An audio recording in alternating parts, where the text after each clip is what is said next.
So, my dear friends from L&D community, I welcome you all to the second edition of Connect L&D Conclave. I would like to thank you all personally and on behalf of SpringPeople for taking out time, coming here. I know it takes a lot of commitment. You had your personal agendas, dinner with your family, drinks with your friends. So taking out time is not easy. Thank you so much for coming here. This is the second edition of Connect L&D Conclave, and the motivation is you folks. Basically, it's because of you that we are doing it here. And on the same lines, I want to thank all of you for making SpringPeople as the biggest enterprise IT training provider in India. We started with a humble beginning back in 2009 with a handful of clients. Right now, as of today, we are serving 750 plus enterprise clients. Name an organization, we are serving them. Global technology leaders, big names, Fortune 500 organizations, we are serving them all on all the technologies, under the technology stack. Machine learning, artificial intelligence, IoT, DevOps, cloud computing, AWS, Azure, you name it, we are serving them. So now, coming back to why Connect L&D and what is Connect L&D. So Connect L&D is a non-commercial initiative from us to bring you folks together, providing you a platform to network, to discuss, to engage, to brainstorm, to see what's working, what's not working, what's trending, what's hot, best practice, anything under the platform.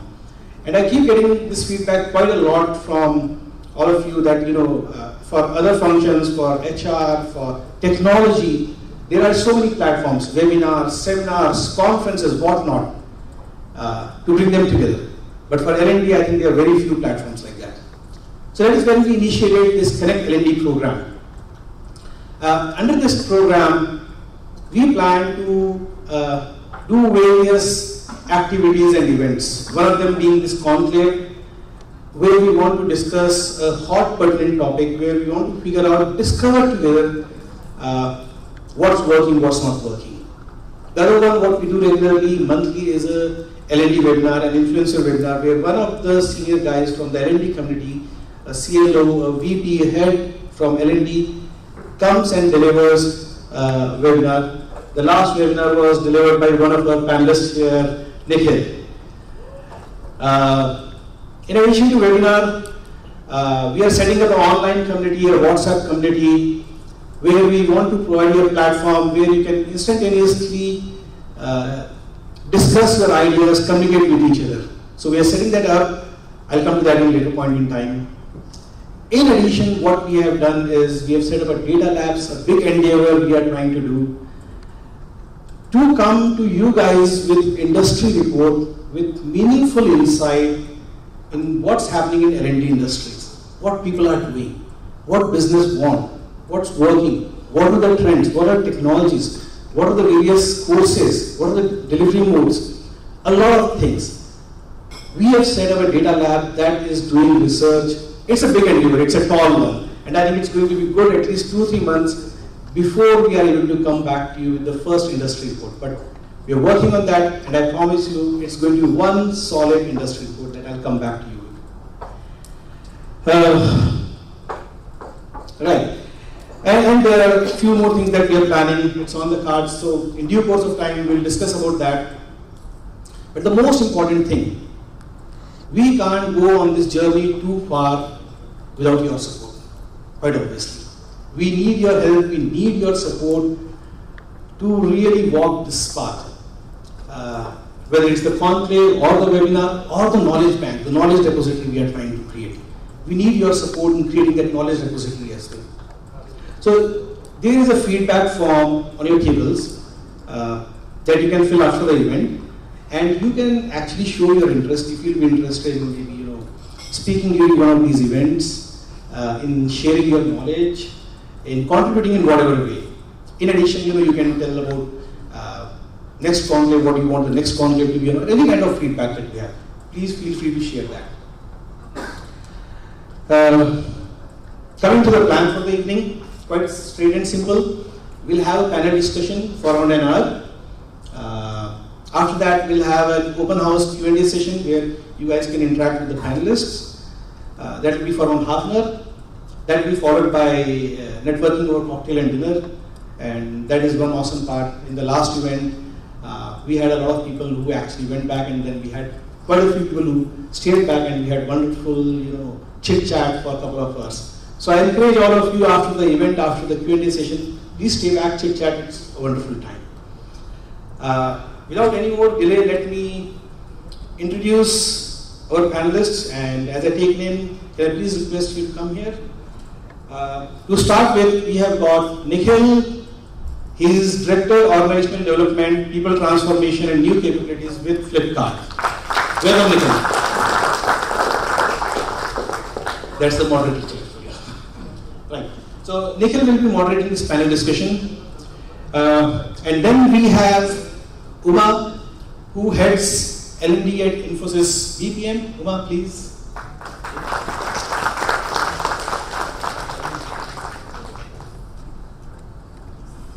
And we have Roshan. He's VP L&D at Quest Global.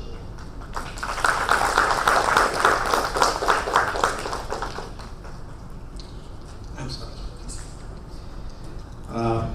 In addition, we have Natasha from Walmart Labs. She takes care of talent management, L&OD, and diversity.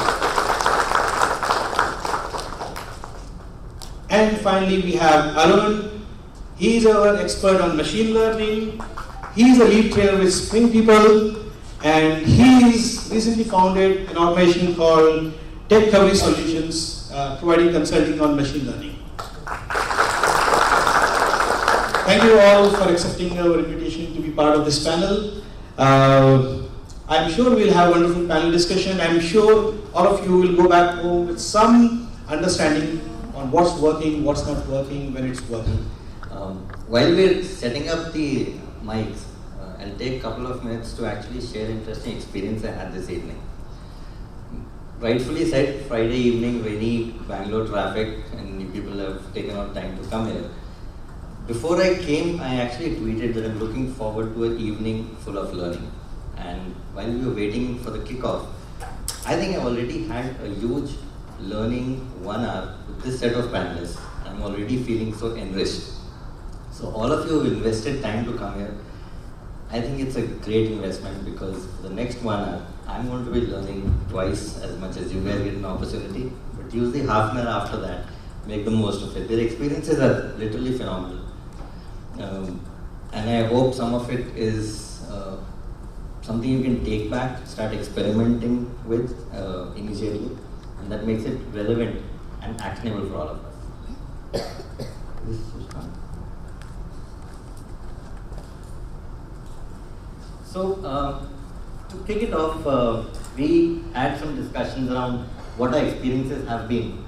And I personally thought that one great point for us to start a conversation could be, how do we usually get the problem statements from our businesses? They oftentimes come and they know exactly what they want from us. And sometimes we find led down the wrong path, or sometimes we're like, they don't seem to know what exactly it is. So I thought to ask each of our panelists what their experiences. How do you go about figuring out what really do we need to solve? And any particular order is okay. Sure. Hello everybody, I am Arun Panayappan. I am the odd man out here. I am the trainer. I am the technologist in this entire group.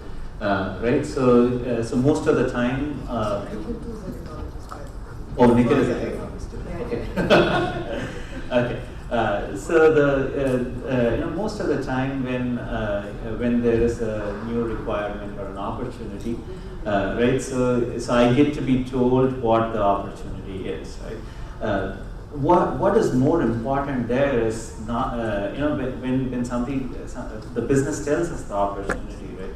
As L&D professionals, it's important for us to start partnering with them, understand where they are coming from. Is their business adapting a new strategy, a new technology roadmap? Where do they want the business to go? That's one part. Second thing, we also want to understand where their teams are today. Right? Is it that they have an existing team, they're trying to augment the team with new skills. Is that what they're trying to do? Or is it like, for example, machine learning is a buzzword these days, right? Are they looking at embracing a new technology? Are they trying to enable the entire organization with this new technology? If that's the case, then the intervention is not just at one level, right? It has to be cross levels. We need to make sure that the leadership knows how to identify the right problem set and apply these solutions. We also need to make sure that the teams are equipped to solve the problems, right? So that's when the impact of the training is going to be felt, right? So to answer the question precisely, it's just not enough to be told what the problem is. It is important to partner and understand where they are coming from and together design a solution. I believe since we are the technologists, the experience of all of you would be on the other aspects of learning as well. How does that work? I think training is considered, of course, as the magic pill and the last resort, both. So when all that's failed, training comes into play. Training karana is a standard statement that you get. But I think the role of the L&D professional has to be, in my view, moving a little bit away from the order taking. And I think it is transforming in most of the organizations and most of the new age organizations where you have that credibility kind of set up for yourself, what kind of value you bring into the system. There is a question of not a pushback, but even a rational discussion on why training. What is the resultant impact? Training is and will always be something that you provide to move from the current state to an optimal state. But is training the right solution? Is the only question that over and over again needs to be something that has to be discussed clearly with the stakeholder. The other thing is also about what's the skin in the game for the stakeholder. Right? What is his or her contribution in the design stage, in the development stage, in the implementation stage, and in the evaluation stage, right? If that is something that is left completely to the learning and development function, I don't think at a superficial level we may be aligned, but from a resultant impact, I don't think there'll ever be an alignment. Right?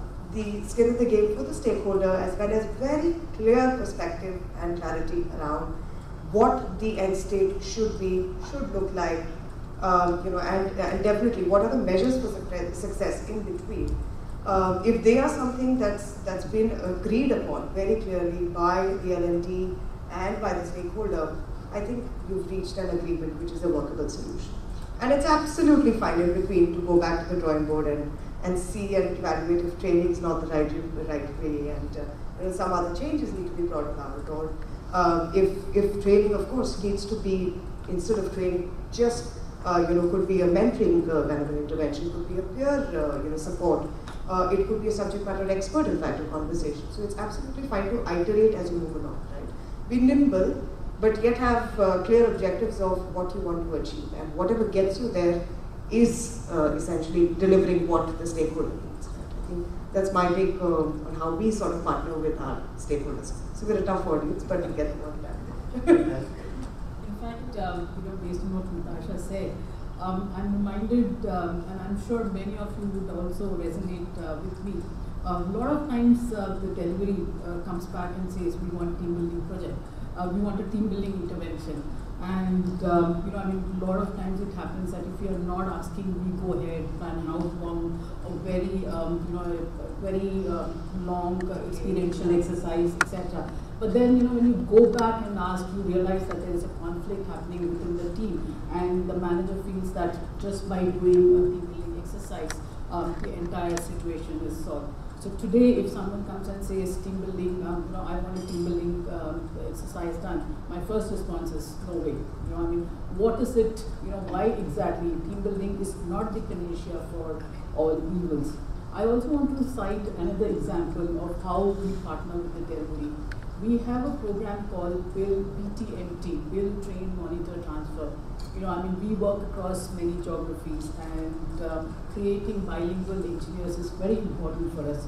So as part of a contract that we had with a customer in Japan, what we said is we will hire engineers here, And we will train them in Japanese for 3 months and then send them to Japan, where they will, stay with the company for a full-time role till, we transfer them onto the customer. So initially we went ahead, figured an excellent trainer, the training went very well, the people got sent to Japan, customers were very happy, and of course delivery sat with us in terms of evaluating the vendors. In fact, when we as L&D try to say, okay, this vendor is only X amount, whereas this vendor is X plus amount, delivery said, no, that's fine, and we worked along with that. Now, fast forward, and second time what happens, obviously like it happens many a time, recruitment was not able to hire people fast, and therefore, since the customer was sitting on our backs, we said, okay, hire people and send them directly to Japan. Now, what happened is, folks have gone, these are great engineers, but don't know language, and that is one of the important criteria.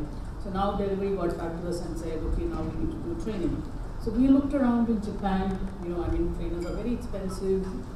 The folks are at the customer side where we do not have training infrastructure. People in Japan usually work very late, so they wanted to do this training after work. And we have seen when we hire infrastructure, when we get trainer, irrespective of the time and team, what happens is that people do not train, people do not turn up. So that's a lot of money down the drain. So we said, let's explore. We were looking at vendors, etc. And we do a lot of WebEx trainings, etc. And we had, one day we were in the canteen and we had a very, we were just having lunch and we had this conversation where one of our colleagues said that, hey, my gym trainer trains folks in Singapore via video conference, and it struck us, why not? This sounds interesting. But mind you, Japanese very difficult as a language, even to learn in class. So we sounded this off with delivery. They were very desperate, I think, so they said, okay, let's do something. We looked around. There was a trainer from Pune who had trained us in Japanese in Trivandrum. So we said, would you mind, can we try this more? And obviously, even the trainer is not very happy about it. Kanjis, etc. If you have some hang about Japanese, it doesn't happen. And finally, we convinced delivery, we convinced the trainer. We did a demo session, Pune, Bangalore, Tokyo, Kawasaki. And the trainer was holding, hello, and pills, etc. on a WebEx video. And we were like, is it going to work? But finally, we decided, let's take it a shot. And you spoke about skinning the game, and then we said, this is very difficult, it is important to us, but our earlier mode of classroom training has not really worked for us because, on a Wednesday night, people would want to go home first and then connect and do training. And on a Saturday, people do not want to come to a center, and people stay all across, if you think about Bangalore. So finally, I can at this point in time say that the training has been on for 2 weeks. Last night, I contacted them just to check, how is it going? The feedback so far good. Delivery said, our project manager on site said, I am keeping an eye, and if there's something, I will get back to you. So you see, ownership, how it's kind of come through, and I don't know if I meet you 2 months down the lane, whether this experience, I would say, is still good, but, delivery at this point in time is exploring a mode which is hitherto unknown. Imagine we talk about online learning, we talk about virtual learning, etc. And this is a virtual instructor learning synchronized in terms of teaching a Japanese language. So this is something I feel, sometimes you have to push delivery back. Initially they were not willing, they've not heard of it. But if you believe and you try to cover up all the bases in terms of, how assignments are covered, etc. We're paying the vendor partner more than we would actually pay for an in-class session, just to make sure that, all assignments, etc. are corrected, and he has also the skin in the game. So, this is, I guess, one example where it's just not, sufficient to hear from people and then just go about and go running and do it. But, sometimes you have to question, sometimes you have to push, and, figure out what works best for everyone. And probably during that time, you never know, necessity is the mother of invention. I guess that's something when something new, you get to create.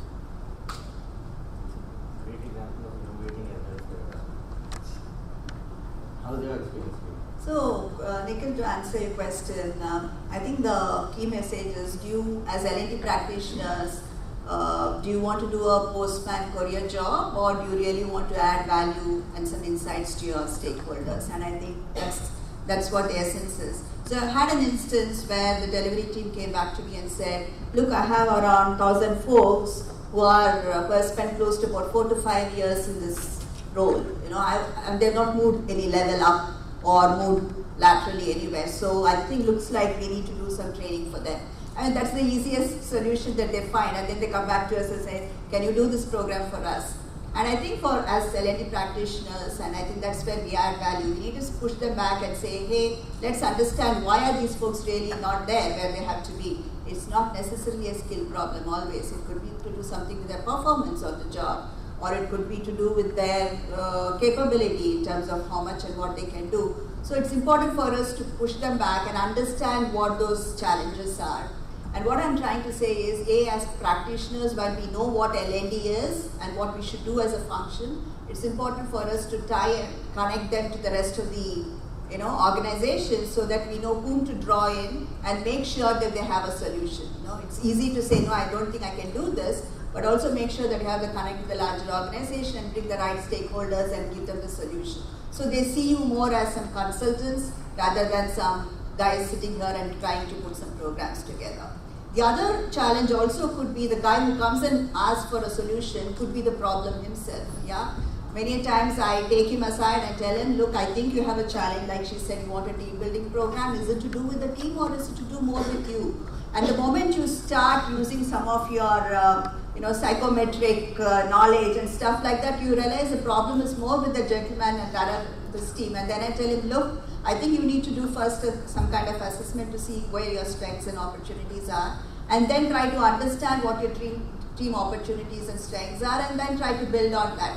So essentially, I think, don't just take it for granted. Just make sure that you have some of these challenging questions back to them. And if you're sure it's the right way to do that, make sure that you have those metrics, tracked. Why do they want to do it? Where are they today in terms of business metrics, people metrics? Make sure that you have them captured. Make sure you then deliver an intervention that aligns to that, and then you will be able to probably see some results very quickly. That's my take. That's wonderful. In fact, seems like this is one panel which seems to say no to their jobs more often than saying yes to their customer.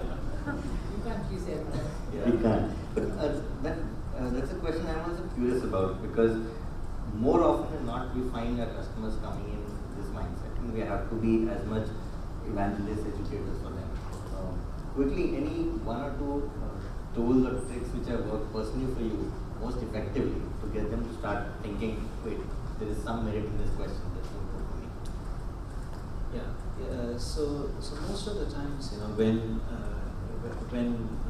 when at least as a trainer, when I am engaged, people come to me saying, hey, my team needs machine learning, right? When I ask them, where are they going to apply it, right? What is the post-training impact of it? How are they going to measure this? If they have answers to this, we know that it's the right solution that they're asking for, right? When we go through that, we soon discover that, hey, a lot of the team members are talking about machine learning, right? We want to retain them, so we want to teach them machine learning. Maybe that's a good use case to do machine learning. That's all right, right? So on the other hand, you would also, as you go through the conversation, you will uncover the onion, and you will get to a point where you will make the customers realize that, hey, really what their team currently needs is they need to be able to upskill themselves first on some programming languages that can put them at a place where they can start learning machine learning, right? You got to engage them in the brainstorming process, right? Predominantly, what it all boils down to is how much can, as somebody who's going to provide training, how much can you partner with the L&D professional on the other side, or your business teams on the other side? How much can you actually partner in finding the right solution and asking the right questions? Engagement will help in the co-creation part. Correct. Anything apart from this? I think one thing that helps is connect and understanding of what the business priorities are. Right? If you've got a clarity on that, if you are not going in the team meetings and only doing presentation around how many people you've trained, what's your number looking like, and stepping out. Instead, sort of sitting through and understanding directionally where this team is going. Therefore, where are the skills coming, going to come up in? Have a ready reckoner, kind of be prepared with possible or plausible solution, iteration, priorities, whatever that's going to be. I think that helps a great deal in building that credibility and conversation with the stakeholder of I know what you're saying, and there's a trust level as well, because you also know, even though you may not know the final details, you may not know my core competence, and that's fine, but directionally I'm aligned to you. I come with a solution mindset, I come with a support mindset, and therefore here's the value I can bring to you. Right? I think that is something, the business connect, the business alignment, truly is the differentiator between a thought leader and a thought partner, right?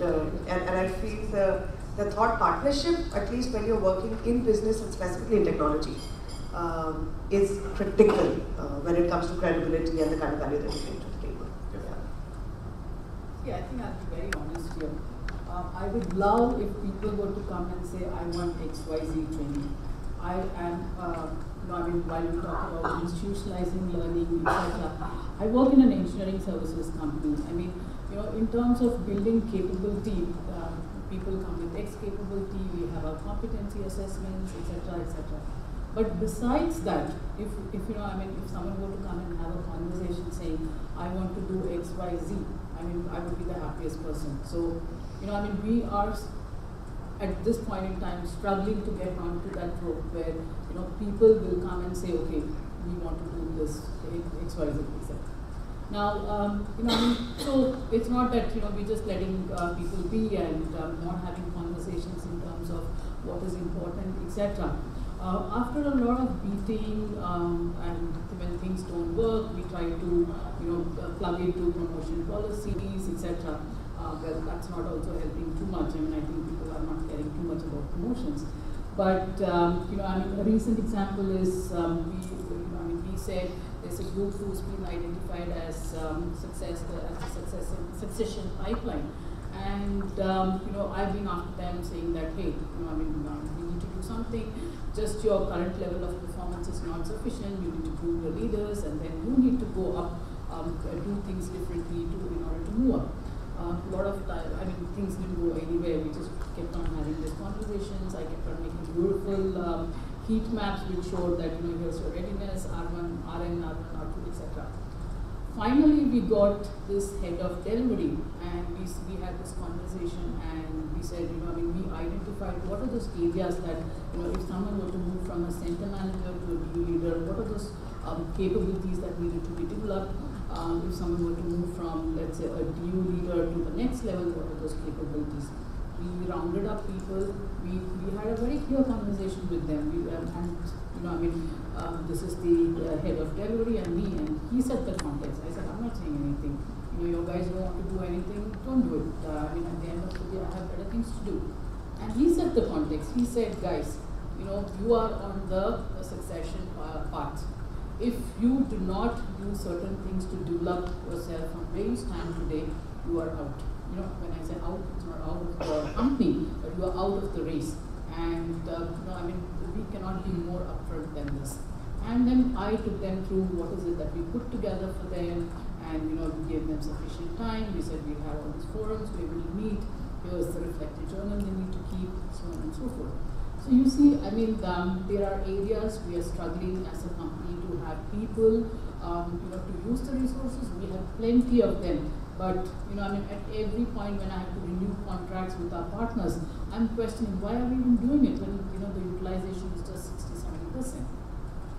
And then when you have conversations or when you partner with your stakeholders, things change, and hopefully we move on to this whole journey where now it's we are co-creating, we are together reviewing in terms of how things are happening, and hopefully tomorrow we meet our guidelines or metrics of 70% of the leaders come from within than outside. I think until about a year or two ago, I thought, it was like, unless there is a business need, let's not invest too much in skill development. I'm talking more on technical skills as an IT services company, where we have close to 150,000 hardcore developers working. It made sense, but increasingly if you look at today's market, I think there is this responsibility for the organization to make sure that our employees are relevant in the market, yeah? And we realize that hiring external talent is far more expensive than getting our internal talent ready. So we are looking at it in two ways. One is let's make sure that we provide those bare minimum skills that our employees need today, so that is available online anytime, anywhere. Go ahead and learn, everything is available for you.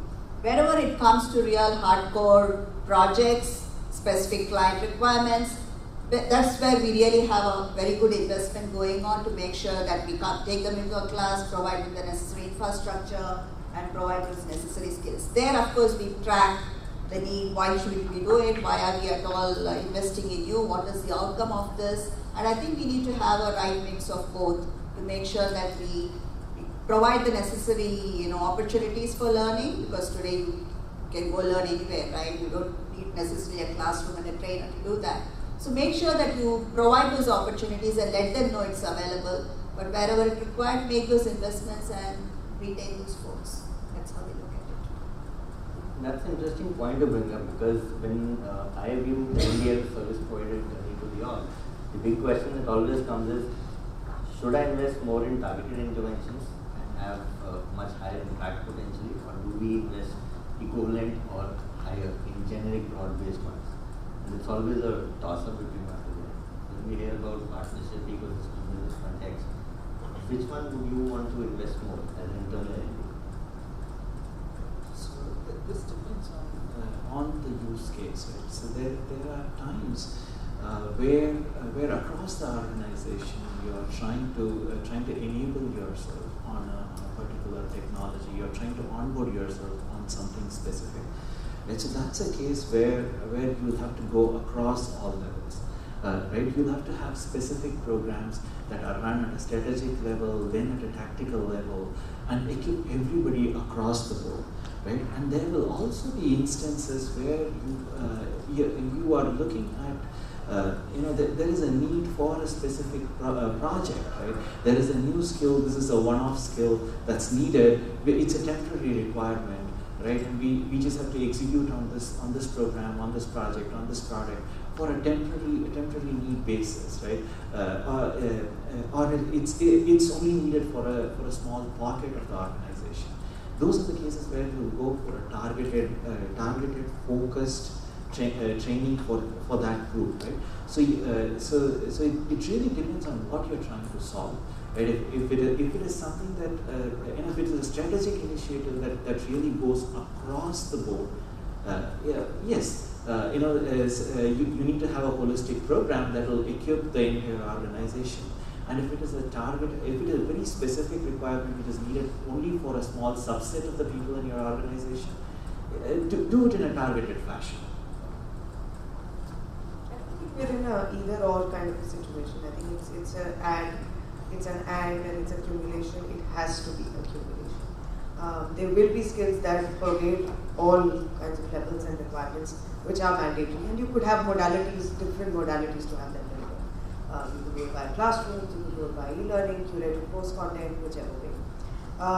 The other aspect also, of course, is targeted interventions, and again, it's about modalities. How do you want to go about delivering those programs? Classrooms, again, through peer circles, social, having a big influencer kind of come in and take on. But I think one thing that we really have to keep in mind is the WIFM, right? What's in it for me? You may have all the solutioning in front of you, but till you don't make sense to the learner, forget the stakeholder, your modalities are going to go out of the window, right? Which essentially means your personalized learning journeys in whichever way. It could be a curation of stuff that's happening in classrooms, informal setups, peer learnings, e-learnings, whichever forums are available for you. But it has to make sense to the learner at the end of the day. So shift from a stakeholder, once you have the need identified, once you know what you need to deliver, then thinking from a learner's perspective, which essentially means a lot of time in design. and designing has to be with the actual learners and not the stakeholder. Of course, the reporting has to be back to the stakeholder, but huge investment of time with the learner to really understand what their styles, what are some of the things that they prefer, what are some of the commonly and very easily, rapidly available resources that you have that you can straight away put in front of the plate for a learner, and he or she can be bought in or be engaged. So in my view, I think it's a curation and combination, and at the end of the day, personalization. It has to be personalized. Absolutely. I think we cannot distinguish. L&D today is a very hygiene factor. If we do not have what is essential for people, whether they consume or not, people are just going to walk out saying, this company is not investing in my development, and that's not something that you want to have. So, so what's important is, obviously there are a lot of needs which come from either as part of your compliance requirements or as project requirement, your company plans in terms of if you have a vision and therefore where do you need to be and therefore what kind of skills do you need to establish. So, needs emanating from that, project requirements, what the manager feels that his team needs to have, and of course, end of the day, what the employee also would want to learn. All these together need to be factored in. Besides, at every stage of the life stage of the employee, so for example, when he comes in, it's like campus to corporate, start moving on to first-time manager, manager of managers, or enterprise functional leader, enterprise leader. So you also have a lot of programs designed in that. So there are different tranches where programs need to happen. Now, investment. Which side does the investment? The balance happen. So, for example, for us, for a large population, we have a lot of resources available, which, of course, if they are part and parcel of certain initiatives, get tracked, etc. Playlists are created so that people know, how do you move from L1 to L4 across the technology or competency, etc. In terms of high potentials or a niche population which is identified either for succession, either for potential, we focus heavily on invested and very clearly identified initiative, and that is what will take us, extrapolate us to the next level. So you need to invest on resources for the general population, yet you also need to invest significantly higher. So, for example, here a lot of things could be internal, whereas for a few identified people, we send them to Harvard, or we send them on a Jim Collins study tour, or we send them to ISB. So, very targeted investment. So, it is not either or; both are required. The percentage varies in terms of how large you are as a company, how fast are some of the things that you need to grow in terms of your succession. Nikhil, as an L&D leader, I would like to have 5 big interventions and say, that's the maximum impact, and go about sharing my success stories in ATD forums. Huh? But let's be realistic. I don't know how many of you have anything very different. We still want to say how many employees did you train in a year? Number of participants. ATD still wants these, and they have some benchmarks. So obviously we'll start chasing these numbers. Unless we as a community stand up and say, hey guys, enough of this number game, and now let's look at some reasonable metrics to look at, this will continue. So it's not so much about me and you, I guess. I think it's the larger community which needs to come together and say, let's start looking at it differently. Very apt, and I think that's again where, as L&D professionals, are being evangelists and educators back to the business plays a role. As I also heard, personalization of the learning journey has an element of context as to why am I here as a learner, and the experience I get when I get into whatever modality is used. And that sort of brings us to the whole point that keeping the classic classroom thing out, the e-learning through an app out. When we look at hybrid, what are some of the different innovative or readily available approaches we could take under the hybrid space? Absolutely. So when you think of training, you can think of it in 3 phases, right? Pre-training event, during the training, and post the training, right? So naturally, the classroom sessions and the way we had our classrooms have a particular purpose, right? Think of it this way: you are going to watch a movie in a theater, and you're going to watch a movie on a TV, right? What is the probability of you watching the entire movie in both the cases? In a movie theater, it's obviously going to be much higher, right? So inside a classroom, the engagement levels are going to be a lot higher. As adults, we will need engagement. We will need to be able to connect back with our experience, and we should also be able to receive and get feedback on how we are learning. Right? So that's the part where the classroom does pretty well.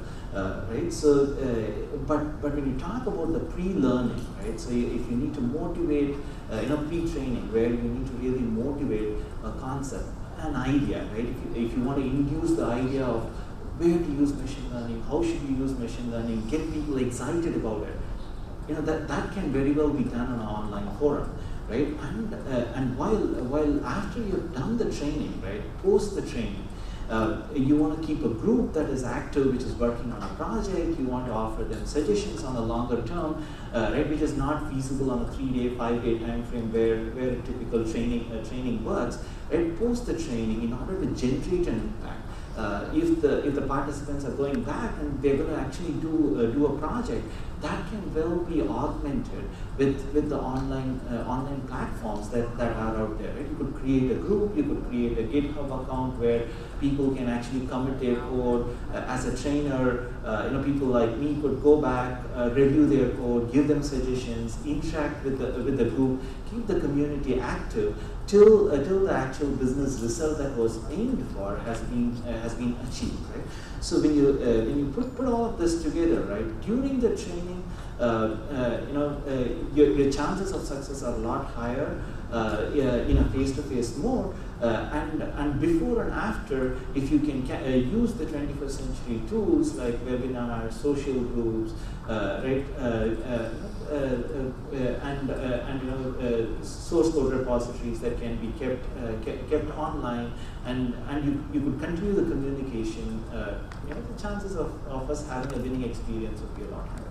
So what I'm hearing is that even within classroom and within e-learning, there is scope to innovate within that itself. Correct.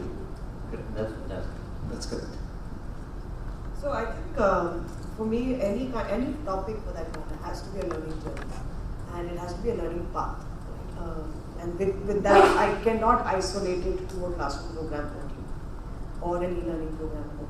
Right? It's a question of how I'm positioning that learning path. If it is machine learning for that matter, right? How is it that I'm curating that program, right from complete to what you said, right? And therefore, a reinforcement and an application of the theory back to work, which essentially means, do I have an internal SME kind of sponsoring what I have learned in the classroom, actually demonstrating to me, yes, it works, and guess what? These are the internal resources that are available for additional learning, right? And here's a peer community that can even support you if you fail or if you are in the trial stage. So everything to me is about a learning path, and we are adults, right? We learn by doing, and we learn by doing different things. So different means have to be made available to us. It has to be a combination, and I think all of our specific interventions that we offer, be it technical, non-technical, high potential, whichever way, it is definitely a combination. And at the end of the day, again, tying it back to business, it has to have an element of either a business sponsor or a business SME who's kind of walking the talk and showing you, guess what, I've endorsed it and it works, and you can go ahead and try it out as well. So I think that's my thought when it comes to a combination of the learning activities. And I can see you bringing the change agent leading from the top also. Absolutely. In fact, I did look up what is this hybrid learning, and hybrid learning is nothing. I said, let's start with the definition. Hybrid learning is nothing but a mix of classroom as well as virtual-led learning, either in a synchronized or an asynchronized mode. And even in my organization, there are proponents of classroom learning. They feel that, even though you have the best of e-learning, etc., they say, okay, we will do e-learning, but we want to have classroom. And what statistics say is that whatever you learn, 30% of what you learn is lost in the first 2 hours. 80% of it is lost. 80% of it is lost in the first, 2 days, and 90% is lost in the next 30 days. So, and of course the whole thing about infrastructure, cost, getting you out of your seats, etc.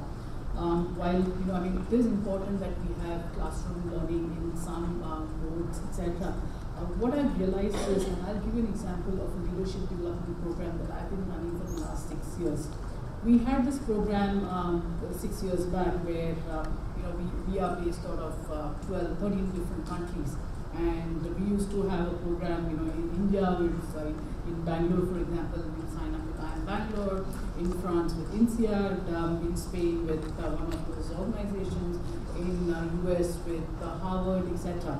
People would come from all these locations, they'll spend 2-3 days, obviously they learn quite a bit, they build relationships, and then they go back. There were some projects also that needed to be completed, hardly 25% of it got completed. So all this happens in a span of 5 days. Fast forward, we said, organization is growing, there is scale, content is not standardizing. That is something we really need to do. And if you're looking at a particular level of experience, and our target level was, people who have grown from within and have no people management experience, but they are in the role and they need to do people management, and there were a lot of mistakes that were happening, and many of them didn't have any MBAs, etc. So we got these folks specifically in the 8 to 15 years group together. We identified 2 groups of people, worked with the stakeholders to identify what are the topics we need to work with. So obviously understanding finance, working with folks around the globe, international business, negotiation, people management, etc., were some of the topics identified. Now we said, how do we have standardized content, given the fact that these people are spread across these different countries. So we went around, we looked for a partner with whom who's flexible, because we needed to make sure that content is good, and they are flexible in terms of the modalities of the entire event that we were designing. We found someone. The next question that always comes was, since majority of our leaders are based out of Bangalore, it is an Indian company. Well, we are not an Indian company. We are a company. Every location that we have folks from those nationalities at the maximum, be it Italy, Spain, UK, North America, Australia, Germany, wherever, right? So then we said, how do we change this mindset? We didn't want just all Indian faculty on board.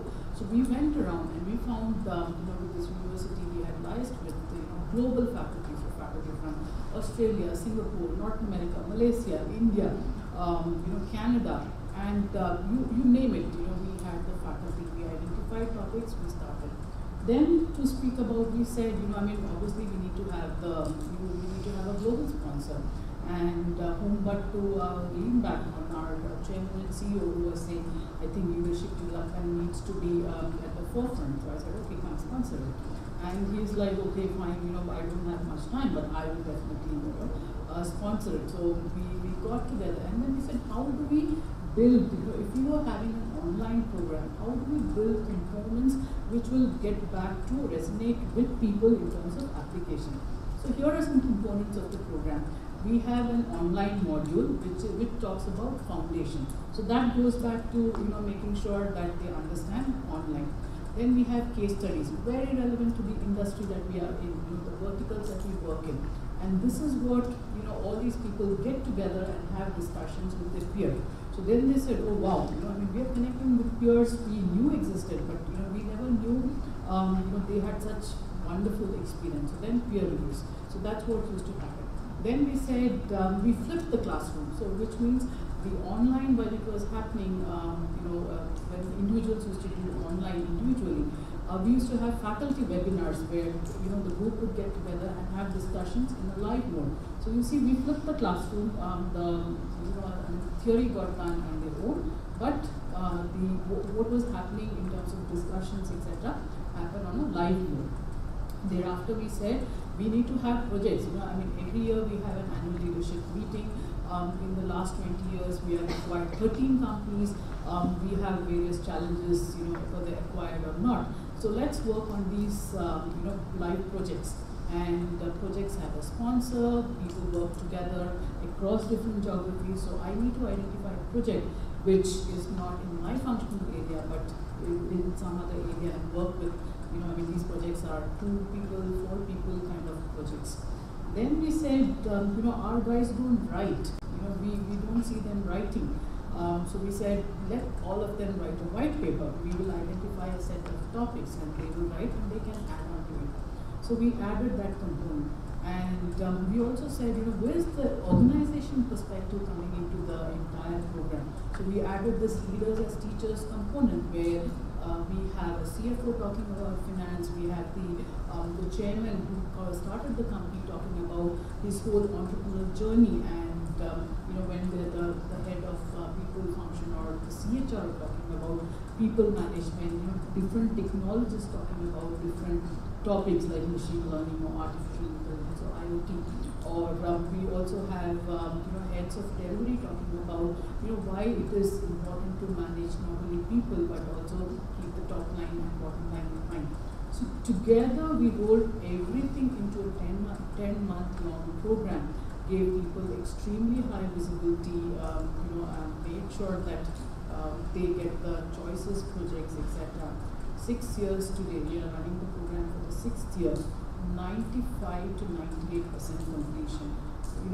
I say the program is not for the faint-hearted because it takes so much of sweat, toil, and tears to complete the program. And this, mind you, these are people who are doing almost 57 hours to 60 hours a week, and on top of it, we are doing 200 hours of this program. So you see, once you combine all this, get the stakeholders into the game, things just change, and you have all the various blends that you can think of at play. Beautiful example of designing well thought through the all elements of that. Yeah, but again, 6 years, we said, we got bored with the program, let's do something. So now we're completely trying to tear it up and redesign something which is more relevant at this point in time. And we started with a lot of people saying this will not work. Online learning for leadership development. Can you even think about it? Unthinkable. No way.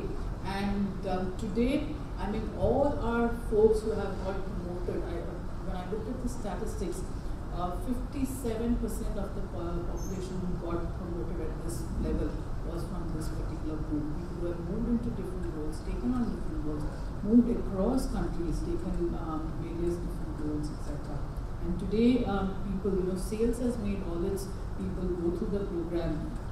Lot of functions are making all their top guys go through the program. And can you imagine sales getting its people to spend time anything on something other than sales? In my company, at least, it's unbelievable.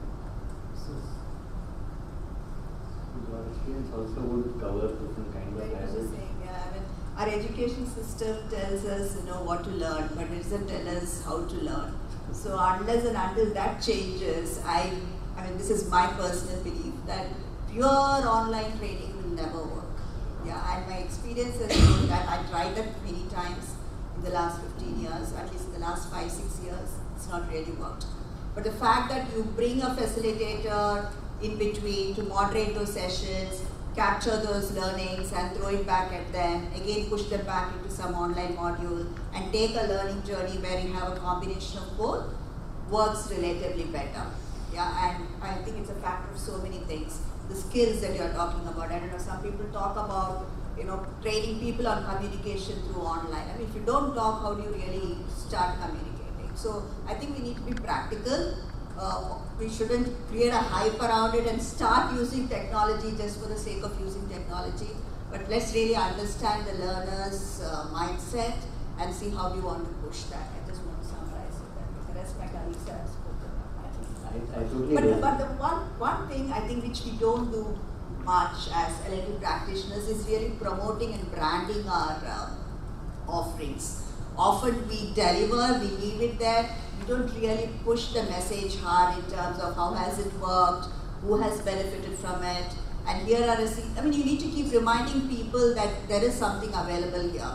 Unless and until you do that, I don't see people willing to quickly pick up some video and start learning on their own. But I think, yes, practitioners, we are making some efforts there. It's still a long way to go. I want to cite 2 examples actually. One on usability piece.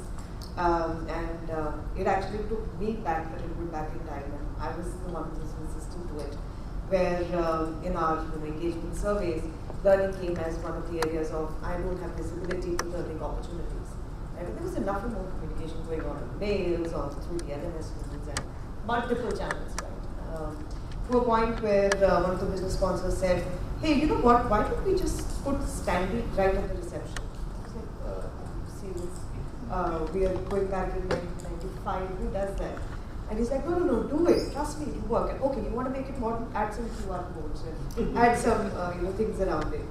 And I was honestly very resistant. I said, no, I don't think this is a good idea. And he said, no, try it, let's try it for a month. And that's what we did. On all floors, the minute you enter, where you swipe, you have a big life-size banner which tells you all the offerings. I'm sure if you visited our office, you will have seen it as well. Any visitor, in fact, who comes in, the first thing they see is learning opportunities, and they're like, oh, you're a very learning organization. I'm like, well, yeah, I have no choice. We brought in really the best of the best experts, thought leaders, cross-industry practitioners who came in, and we had senior technology leaders come in. We had so many people, so many interventions, various e-learning modules, projects, and so on and so forth. But just before the end of the journey, we said, okay, one thing we're going to do is a brown bag with leaders, right? And the brown bag was just about, it started out with what were the pitfalls or what were your learning journeys or milestones when you took on the people manager role for the first time. And this is the CEO -1 level, right? So to learn from failures was such a big recall value and such a great connector for the high potentials that were identified, that when you took feedback right at the end, you would expect that the project was created, that leader was amazing. I think that's that one program, that human factor of learning from experiences and learning from shared failures was something that brought about so much realism in that program, and that stuck out. I think that human element we have to be mindful of, and sort of let our guard down and say, yes, it works and it doesn't work as well, but you can learn from it. Now, all these leadership programs work when you bring in your own folks there. Absolutely. You bring in somebody from US, pay him another 20 lakhs, but if you don't get the business context to that, our leaders don't really appreciate those leadership programs. I'm sure many of you can resonate with that. I completely agree with you. I think it goes back to the point of context and the experience. And there's nothing more powerful than a human experience. True. In fact, as we keep talking about the role of technology in the L&D space, we come across so many service providers who have a range of offerings. And at least personally what I do is here's somebody trying to say, I'm going to teach empathy to your employees, and out of my entire design, 90% will be through an app. Like, not going to work. It's a human experience. Get two people sitting across the table and talking. You have a chance. And that's where I think it resonates that having technology for the sake of it, because that's the in thing in the learning space or my millennials want it, might not be there. That's designed for the human work. If you look at a lot of multi-geography, multicultural learners which our organization have, and go back to designing for the human being, what are some of the nuances you had to bring in to make it a real experience for them? Sure. I've been doing trainings both in India as well as in the US, right? There's a difference in the way training is received in both the East versus the West, right? So if you're teaching somebody to drive a car in the East, you tell them what is inside the car and then teach them how to drive the car. If you do that in the West, they're going to give you a feedback that they did not ask to know what was inside the car.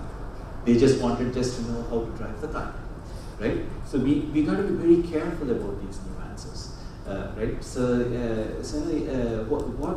what we do in those cases, right? So and more so when you do this outside India, right? You get a mix of audience, right? Both Eastern audience as well as Western audience come to the same session.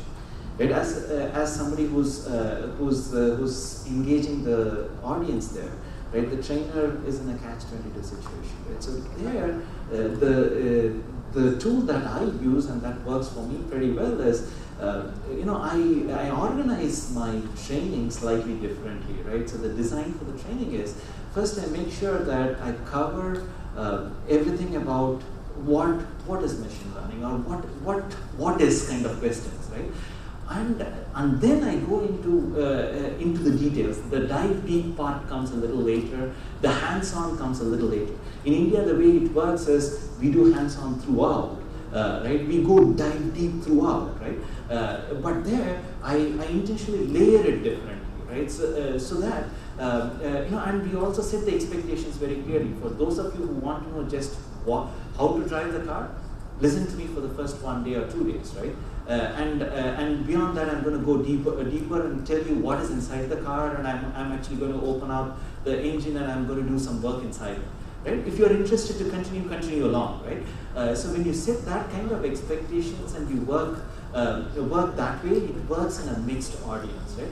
With cultural differences, where people want to learn different things, and that can also happen that you could end up having an audience which is a mixed audience, which is a common use case when we go to trainings, right? They say mixed audience, right? Mixed is all right when all of them are like between 2 years and 10 years of experience, and all of them are developers, or all of them are managers, and they are of varied experience, right? That's perfectly fine, right? That's mixed audience, that's all right. If you had a mix of people who want technical details, and there is a set of people who do not want technical details, then it is better to design your training in a way that it factors both of them, and you set the expectations with your audience well ahead of time, right? And also keep your communication channels, both formal and informal channels, open through the training, right? And keep getting feedback from your audience, so that you have the opportunity to be agile. You can adapt to the audience as things go on, right? You don't want to find out pretty late in the game, right? After the first 2 hours, you learn who your audience are, and correspondingly you adapt the style that you have, right? And people who deliver trainings have to be fluent in multiple styles of delivery, right? And once you're able to achieve that, I think that's the secret to dealing with multiple cultures or even mixed audience, right? And also about technology, right? Specifically on the area that I teach, right? 90% of the software industry would have tried some course or the other in Udemy or on Coursera or any of these platforms that are there. And of the 90% who have taken, 90% of them wouldn't have completed the course even once. Right? The reasoning is, it's not targeted for them, right? So the right course is, you need to understand who the participant is, you need to know what the course is, and you need to be able to make a match between the two.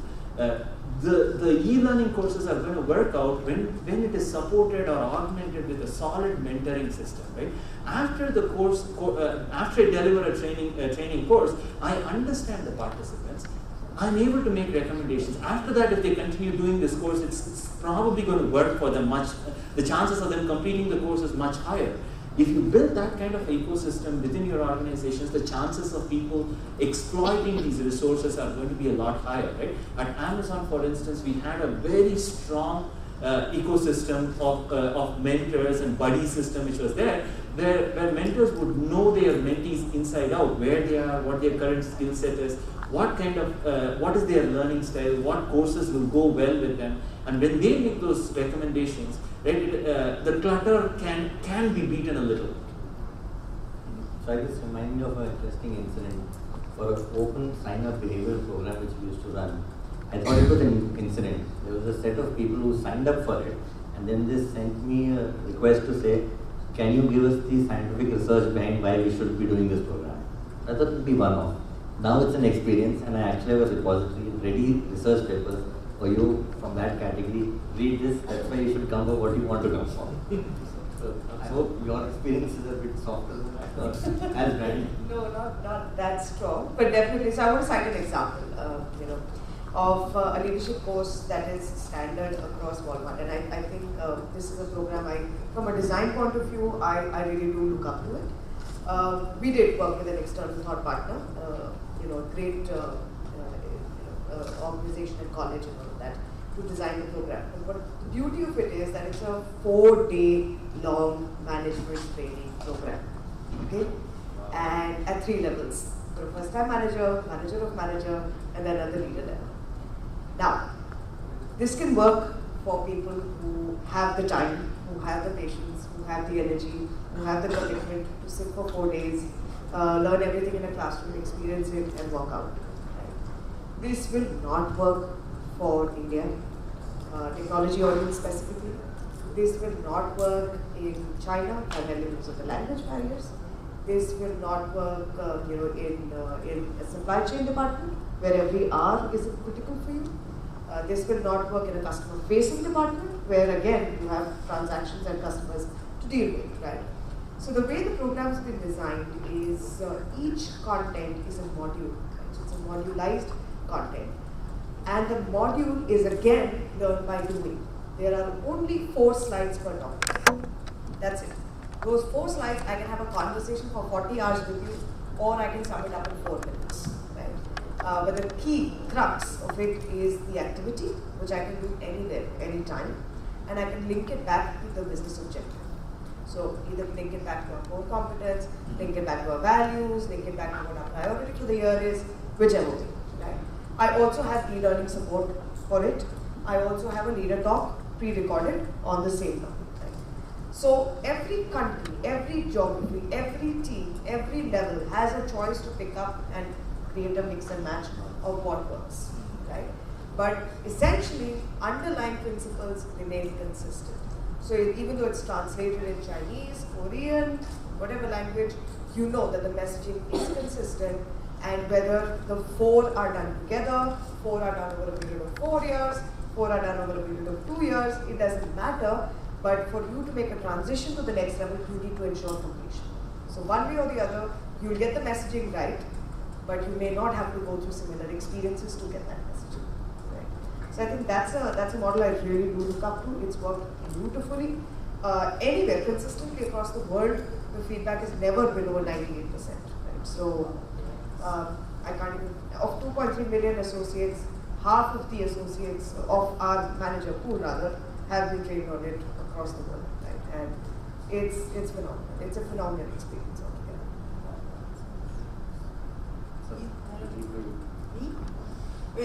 East or West, I think personalization is a must these days.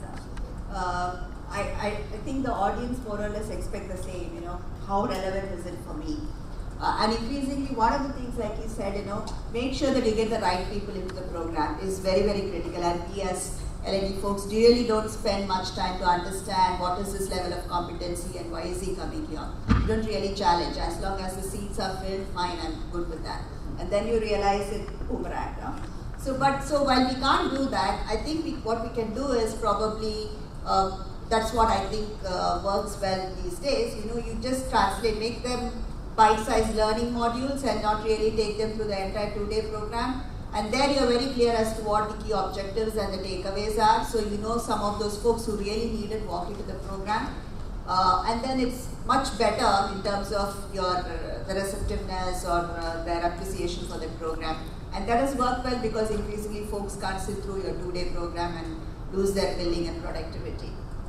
What I've also seen is the flip side is, then you will not be able to really gauge the efficacy of the program, it will be more like a net promoter score. Would you recommend this to your friends? Yes or no? I'm fine with that as long as you have gained something out of it. Yeah, so we don't have to really say this is 4.9 on 5 and because of this some escalations have come down by 10%. I think we need to start looking at other ways of getting those courses quickly back to our folks, which could be more personalized in nature. In fact, when we talk about cultural nuances and when you have employees across the world, one thing that I've seen is folks in India, they're quick to sign up and slow to finish. Whereas folks across other geographies, they take their time, they think through, they speak with their managers, they figure out how much time they have, etc., and they sign up. And once they sign up, the commitment is complete for us, whereas it is very stretchable. The other thing I've seen is, for example, if you have, if you're on a virtual live training, the kind of questions that an Indian audience many times asks is not, they're a little more shy in terms of asking questions. whereas the other counterparts are, are more vocal in terms of asking questions. Mind you, our folks are also extremely sharp, and they catch up very fast, and sometimes they get very irritated when folks are asking questions which are very basic, which we think out here, we think that we got it in the first time. Also in terms of, for example, if you were to call an Indian audience to class, many a time, sometimes I've seen, my teams we just told, okay, this is the topic in terms of the objectives, etc. The mail must have not gone, but still there are people in the class. Whereas, for an audience, from any other country, the agenda, the objectives, etc. has to be there. And if, for example, we have missed it, they will definitely get back and say, okay, what are the objectives?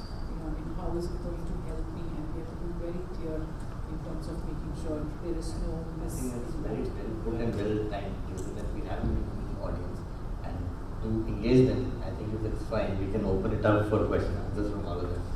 They might be shy with questions anyways, that's what we just learned. So, over to you people. We have another about half an hour or so in case there are questions. Over and above, after that you can engage with anybody in addition as well.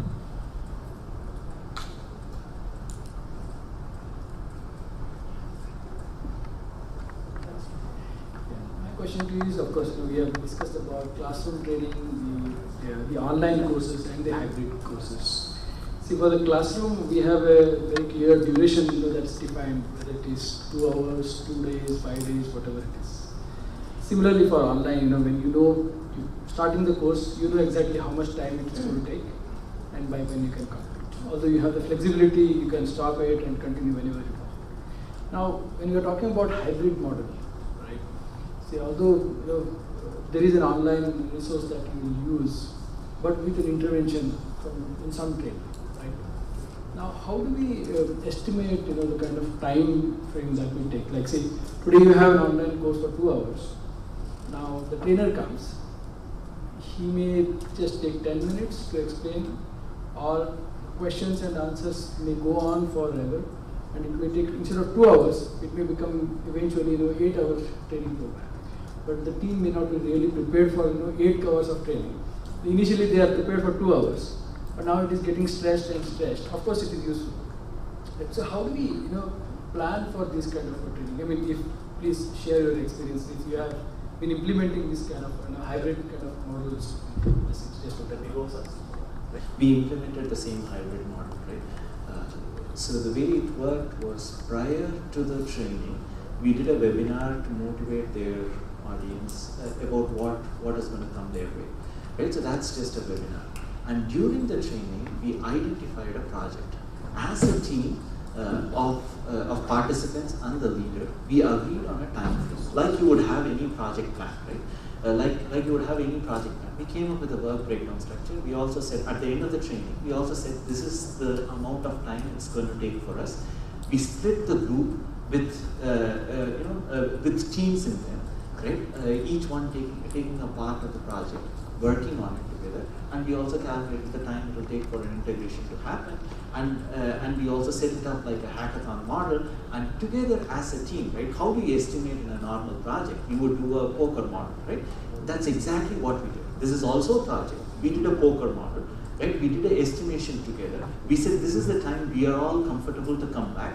We also said, we need the trainer to be talking to them every week, 2 hours every week, right? In order to evaluate where we are and all that. It was like a 4-week engagement where the participants would put in at least 2 days every week into this kind of work, right? For the next four weeks, and at the end of it, they would have a project that is put into production. Right? So we were able to plan it out like a normal project would be planned after the training is over. This is the amount of time that it's going to take a normal person. And you might say, okay, 1 hour duration. But there are a lot of times when people have come back and said, but I took 2 hours to do that, but you only said it is 1 hour. So what happens is that in an online mode, the user, based on his understanding or how much he wants to go back and forth, can travel that path up and down. And when you give a time, particular time, that is based on what the general population will take to complete in terms of duration. Now, I might, because I am a slow reader, or I take a little more time to ingest a topic, I might take 1.5 to 2 hours. But that doesn't mean that for the entire organization, with respect to that course, we will put it at 2 hours. It stays at 1 hour, and that is based on the objectives, the topics, etc., etc. The larger challenge, if I may say, is not about the duration. It's about keeping the learners engaged.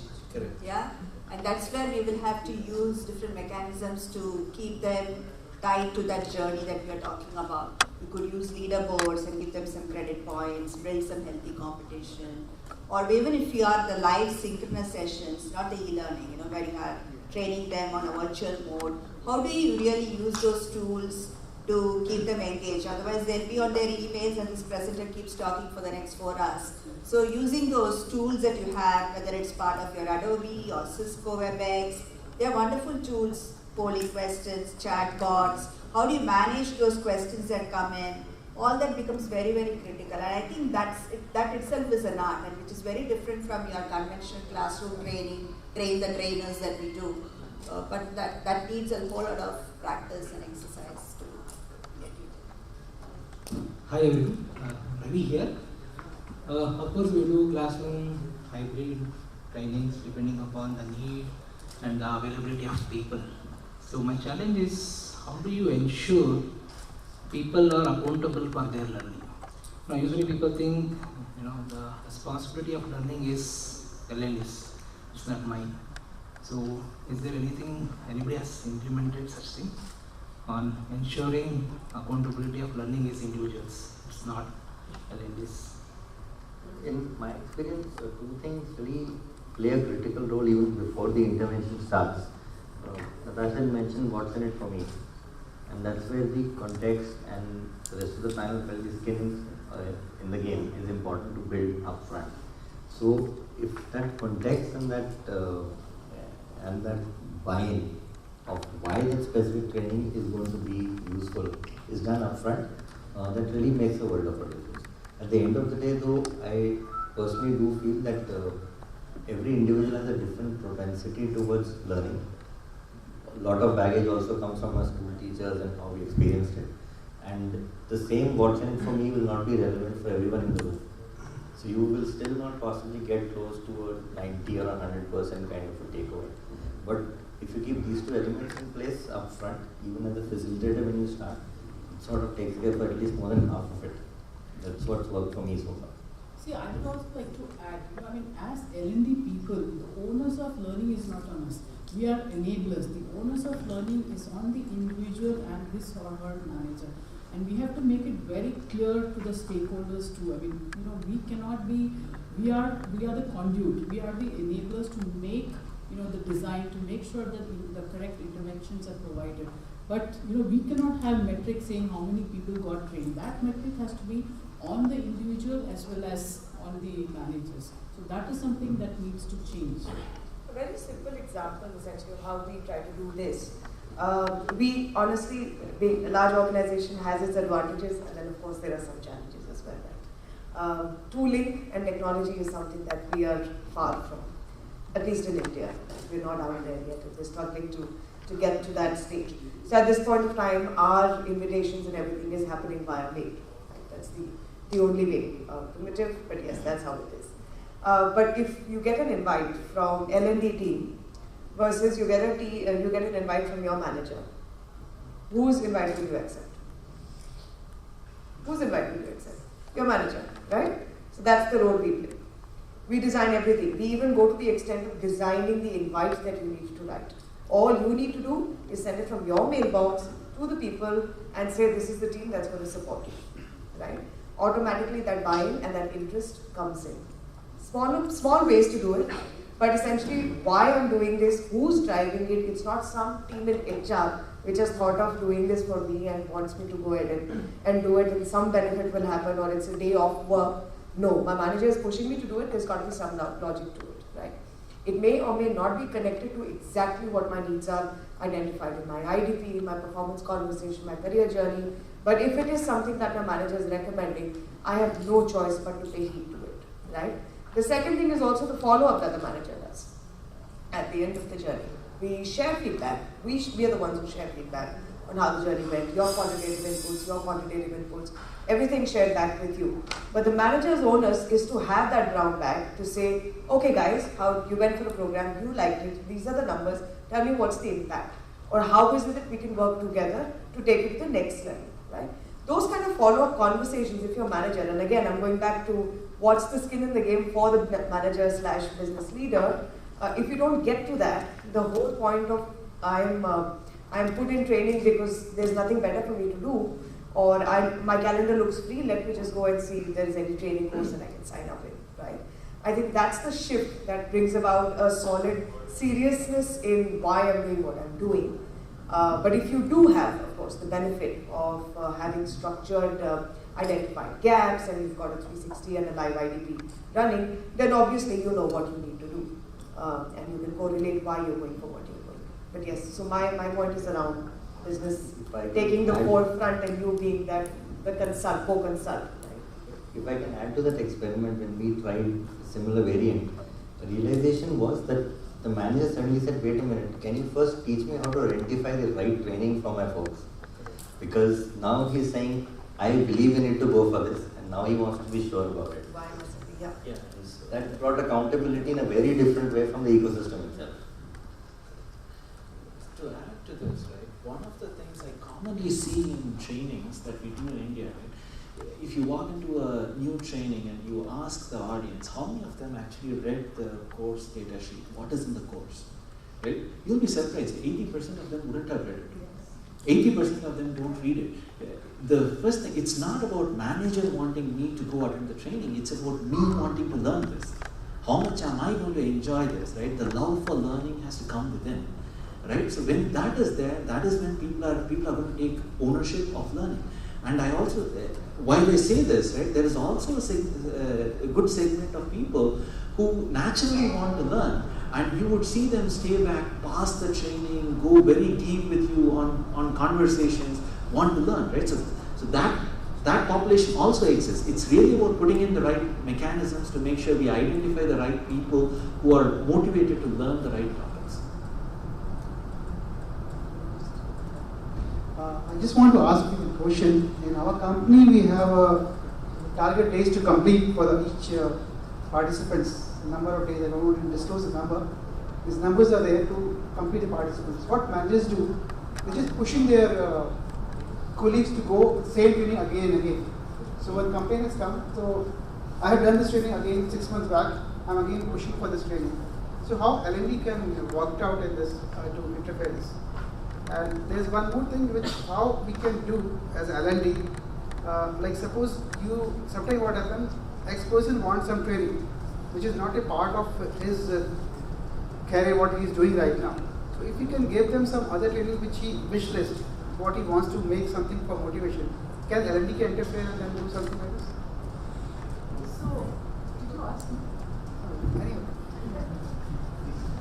Yeah, so maybe I talk about my experience.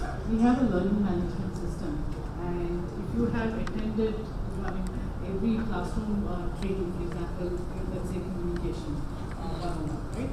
So the next time it happens, also it is called communication 101, though the name of the trainer or facilitator is different. So it gets captured, and even on online training, if you completed once, the metric, it just shows completed once. It will not go and complete again. So what you need to have is a foolproof learning management system, so that even if it, if you continue with the same set of e-learnings and you have completed it, 2 years back, it still shows as completed in your transcript, unless for compliance courses, etc., where you set the availability as every 1 year or every some frequency that you mentioned. So that is something that you can do.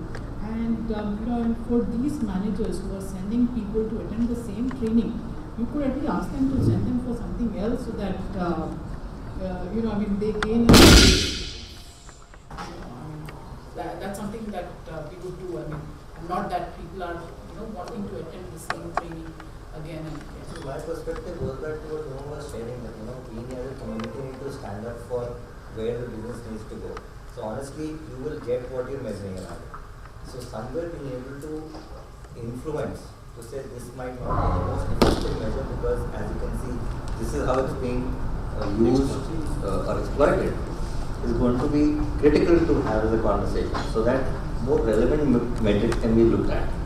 So yes, of course, you can have rechecks or conversation with the manager. Is there a specific reason why the same person being sent again? So those would still be practical solves, and there's no guarantee that 6 months down the line you will again not have a solution.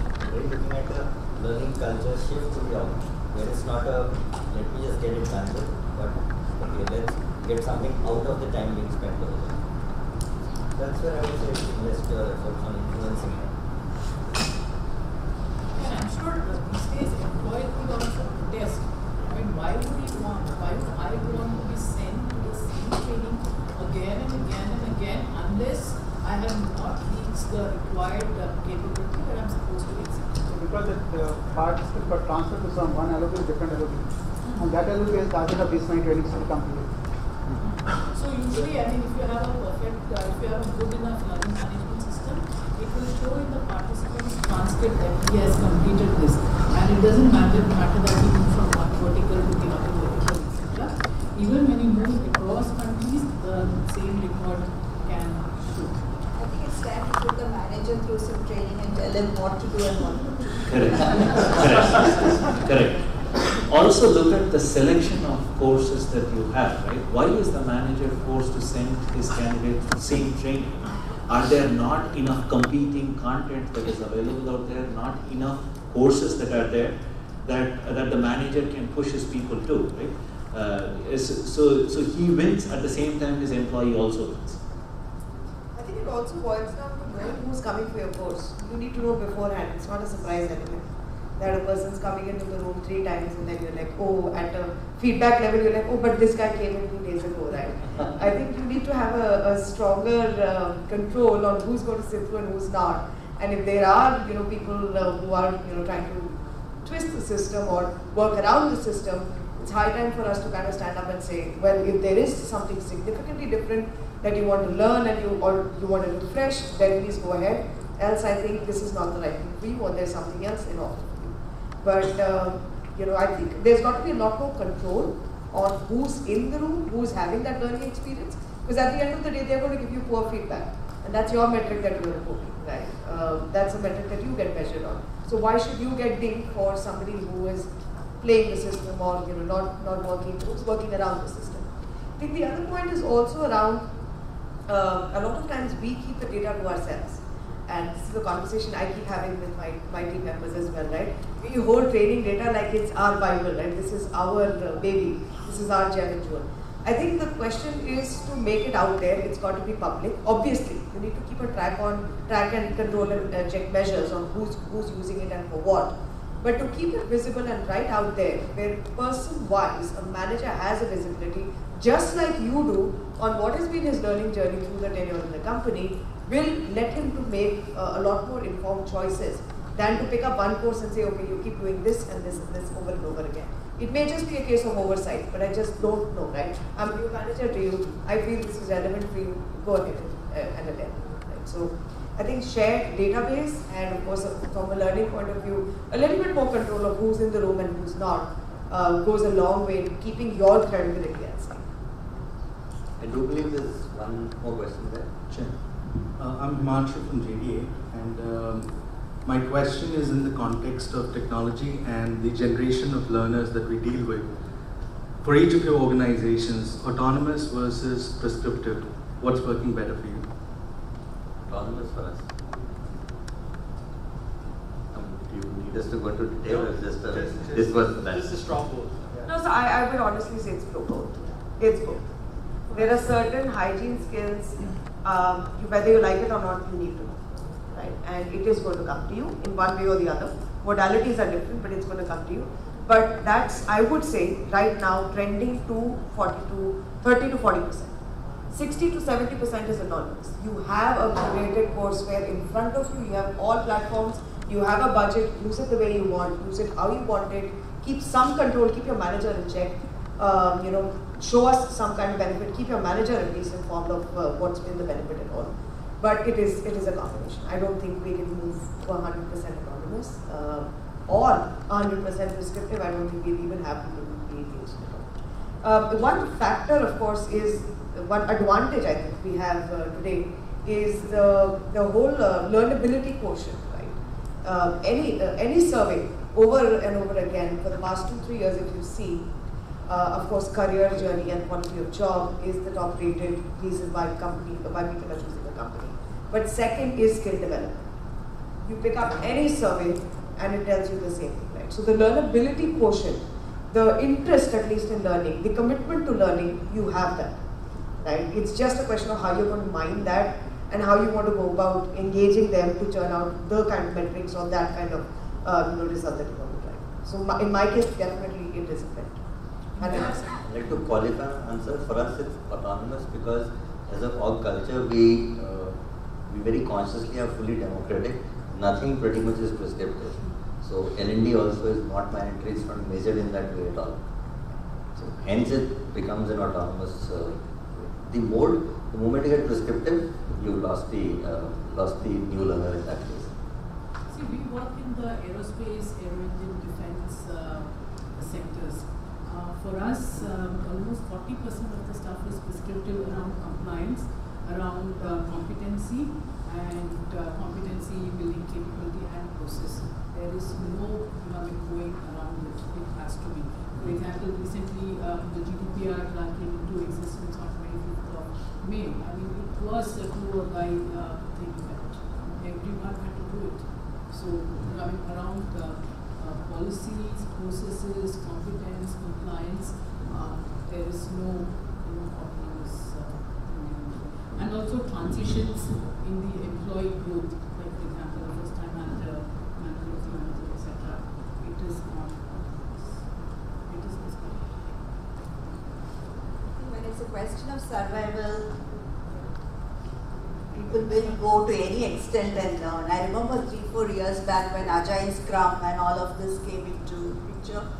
Oh, you guys in L&D have to launch at least 10 batches of Agile Scrum, and we want all of our folks understand what is Agile methodology. So it was on our calendar everywhere, and we didn't really see people coming in the way it was expected. But then later on, we saw at least about 100, 200 of them certified. I mean, we don't know where they went, but they found a place to learn and come back. So I think it's a question of whether you really need it or not. People will go autonomous. Prescriptive makes sense. When I see in your IDP something is missing, it's my responsibility to tell you, look, you will have to do something like this, some training, so that you can change that. And that level of prescription is yes. But then left to the individual and his manager to understand whether they really want to do it. I think I have time for one last question. Good evening. Can I take up this question? You allow? Yeah, thank you. So, I work with an organization where we are seeing a transition from a classroom to a web-based section. And I'm sure that all of you might have faced the resistance initially when you change the culture from identifying training to a facilitator to more web-based program. So can all of you or each of you share with me what have you done to make that hit rate a little better, as in terms of people being encouraged to go online and do those courses? We stopped delivering some of our classroom sessions. We didn't have both WebEx and classroom, some programs. So people were forced to attend the WebEx sessions, which were really critical for them. And that was one way we could help them experience what a WebEx session was. The other is, personally as an L&D team, we took up a target and said, look, about 10% of our offerings has to be WebEx. And we will have to try participation to that, and that also the ask was, how do you really promote that more, and that's where I came in terms of how do you really market these sessions, and then have some of them who go through that as your brand. Any partner who works with us, you can't have more than 10 slides. That's a default, right? Which essentially means you have no choice but to go about engaging and immersing people in activities, right? So the 5 hours are really immersive. So you go back and you have part information. The other half comes to you by means of a post feed. And then we follow that up with a learning nugget, which essentially is a webinar, a 1-hour webinar, which further deconstructs one of the core concepts, the core principle you learned in that day. And that's a very live, active, exactly using all the polls and the questions, a 1-hour webinar done by the same facilitator. So there's a continuity, there is a pattern that I'm seeing consistently in the 3 modes of delivery.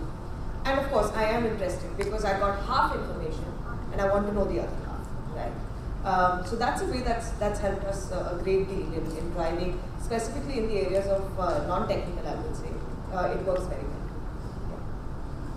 Yeah, to add to this, even on the technical side, right, when you use the online channels, you could potentially attract higher quality facilitators, instructors from across the borders, right? And the material or the content could be a lot more engaging. One of the things that comes on your way most of the time is the quality of the infrastructure that we are faced in India, right? The internet quality and things like that could come your way when I do trainings that I see occasionally comes on our way when we do it online. And if we address that, very high quality instructors can be made available through this platform, and that is one of the motivating factors, to get people to come on board on this kind of a platform. I would actually look at this in terms of 2 frameworks. At a Uber level, I would say you're driving behavioral change. So you take any of your change driving models available, just look through what your messaging is going to be, what are enabling governance systems that are coming into place. Because while you are aware you're making this shift, the learners is like, why is something shifting for me? I was okay with what it was. So you're not really thinking through for the learner. So that could be the Uber design to manage this change over a period of time. And second thing which we experimented with and worked well, and Natasha's example falls in line with that, is using the science of behavioral nudges in context. And that really creates a great immediate need. So if you're going to teach something about better feedback, at the time of appraisal and just before that, it's the right opportunity to just throw it. See, you don't have time, you're busy filling these appraisal forms, but here's a half-an-hour webinar and saying how you could do it more effectively with an actionable framework. So these tend to drive the experience and puts the context for change. Thank you. Can we take this after this in the open session? I believe you have to close.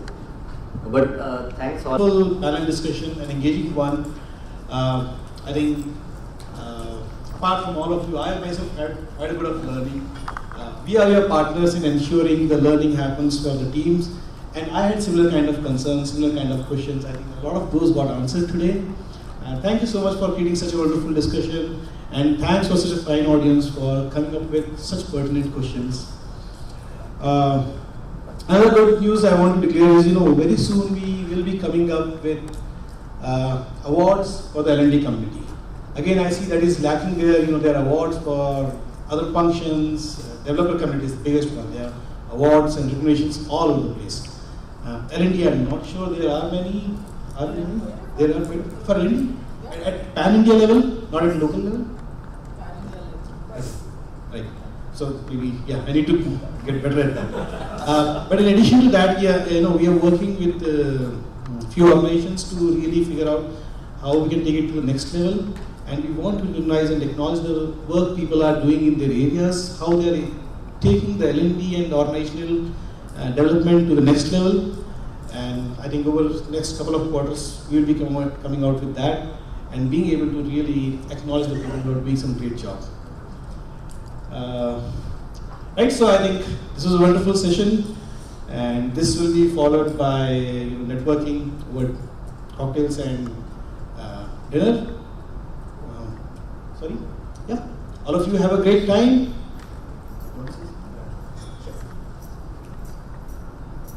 So I would like to thank everybody on behalf of SpringPeople, and we'd like to thank our panelists for being here, and our CEO, Mr. Ravi, will give a small Q&A to panelists.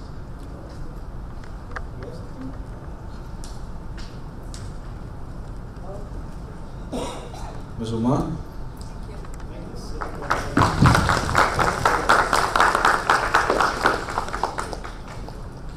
Dr. Roshan Joseph. Ms. Natasha.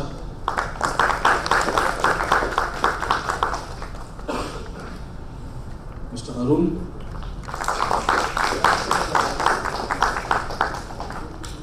And to Mr. Nikhil Chadha. Thank you all. Thank you all. Thank you. Enjoy. Have fun.